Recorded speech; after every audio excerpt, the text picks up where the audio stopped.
Of ஆகிட போகுது. Of ஆகிடுச்சு இதை பண்ணுவோம். பவர் பட்டனை ஒரு வாட்டி அமைக்கிட்டு. ஓகே, இப்போது நம்ம வந்து எப்படி ஹெச்எம்ஐயில் பேக்கப் எடுக்க போகிறோம். ஹெச்எம்ஐயில் நான் பேக்கப் எடுத்து சேவ் பண்ணி வைக்கணும் ஒரு பேக்கப் அப்படின்னா, ஸோ ஜஸ்ட்டு ட்ரைவை ஆன் பண்ணுங்கள். இந்த ட்ரைவை பார்த்தீங்கன்னா ஓகே பட்டன் ப்ரெஸ் பண்ணால் உங்களுக்கு மெயின் மெனு வரும். So simply start. ஸோ உங்களுக்கு ஏற்கனவே ஏதாவது ஸ்க்ரீன் வரும், உங்களுக்கு லாஸ்ட்டு ஸ்க்ரீன் போங்க. ஃபைல் மேனேஜ்மெண்ட் உள்ளே போங்க.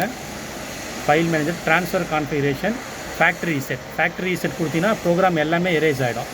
ஸோ நான் வந்து ட்ரான்ஸ்ஃபர் கான்ஃபிகரேஷன் செலக்ட் பண்ணுங்கள். ட்ரான்ஸ்ஃபர் கான்ஃபிகரேஷன் செலக்ட் பண்ணிட்டு ஓகே கொடுங்க. இங்கே மெயினாக பார்க்க வேண்டியது copy to the drive, copy from the drive. டூனா உங்கள் ஹெச்எம்ஐலேருந்து ட்ரைவுக்கு ப்ரோக்ராம் போயிடும். ஃப்ரம்முனா ட்ரைவ்லேருந்து எடுத்து வச்சுக்கோம். ஃப்ரம் அட்ரஸ் டு அட்ரஸ் ஞாபகம் வச்சுங்க. ஃப்ரம்முனா ட்ரைவ்லேருந்து பேக்கப் எடுத்து உங்களுக்கு சேவ் பண்ணிக்கோம். ஓகே கொடுங்க. ஏதாவது ஒரு நேம் கேட்கும், ஓகே. ஸோ ஆட்டோமேட்டிக்காக அது என்ன பண்ணிச்சு, உங்களுக்கு ட்ரைவ்லேருந்து பேக்கப் எடுத்து சேவ் பண்ணி வச்சுக்கிச்சு.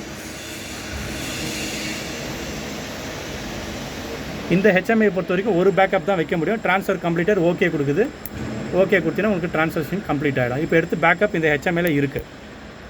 திருப்பி நீங்கள் போய்ட்டு டூ த ட்ரைவ் செலக்ட் பண்ணிங்கன்னா உங்களுக்கு உங்கள் ஹெச்எம்ஐயில் இருக்கிற பேக்கப் உங்களுக்கு இங்கே நேம் காமிக்கும். இதை பாருங்கள், ஒரே ஒரு பேக்கப் இதுதான் இப்போ நீங்கள் எடுத்த பேக்கப். இப்போ ஓகே கொடுத்தீங்கன்னா ஹெச்எம்ஐலேருந்து ட்ரைவுக்கு ட்ரான்ஸ்ஃபர் ஆகிடும்.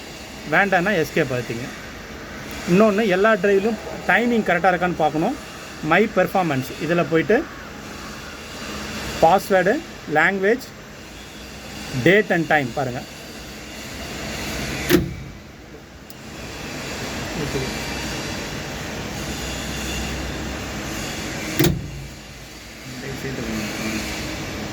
சாரி, இந்த ஹெச்எம்ஐயில் வந்து உங்களுக்கு டேட் அண்ட் டைம் ஆப்ஷன் கிடையாது. ஒன்லி லாங்குவேஜ் மட்டும்தான் இருக்குது. பாஸ்வேர்ட் லாக் பண்ணலாம், ஆக்சஸ் லெவல்.